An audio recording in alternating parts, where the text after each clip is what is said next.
একটি কথা আমি বলে যাই, বারবার বলি, এখনো বলি, বাংলাদেশের বিশেষ করে বিএনপির হাতে এই দেশের স্বাধীনতা, সার্বভৌমত্ব, নিরাপদ যেমন, তেমনি আমাদের অন্য নাগরিক যেমন, আমি সংখ্যালঘু কথাটা বললাম না, এটা আমরা বলি না, অন্য সমাজ, অন্য গোত্র, হিন্দু, মুসলিম, বৌদ্ধ, খ্রিস্টান সকলেই কিন্তু বিএনপির সময় সবসময় নিরাপদ ছিল।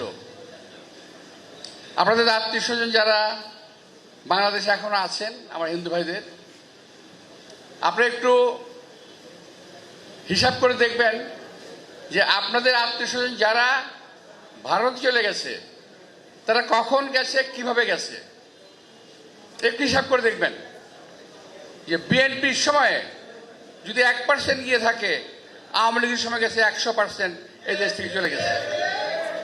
এটা আমি আমার বাস্তবতা থেকে বলছি। আমি এই এলাকার সন্তান, আমার চেয়ে ভালো কেউ জানে না, কেউ জানেও না বা বুঝবেও না। অনেকেই হয়তো আসবে, আপনার মণ্ডপে আসবে, কথা বলবে, কিন্তু আমার মতো কেউ আসবে না যে বলতে পারবে, দাবি করতে পারবে যে আমি এলাকার সন্তান। সেই হিসেবে যাদেরকে চিনতাম, জানতাম, আমার হিন্দু আমার সমবয়সী যারা ছিল তারা আজকে অনেকেই নাই। আর যারা নতুন আপনারা আসছেন, আপনাদের অবগতির জন্য বলছি, নিপীড়ন এবং বিতাড়ন যদি হয়ে থাকে হিন্দুদের উপর, সেটা আওয়ামী লীগের সময় হয়েছে, বিএনপির সময় নয়।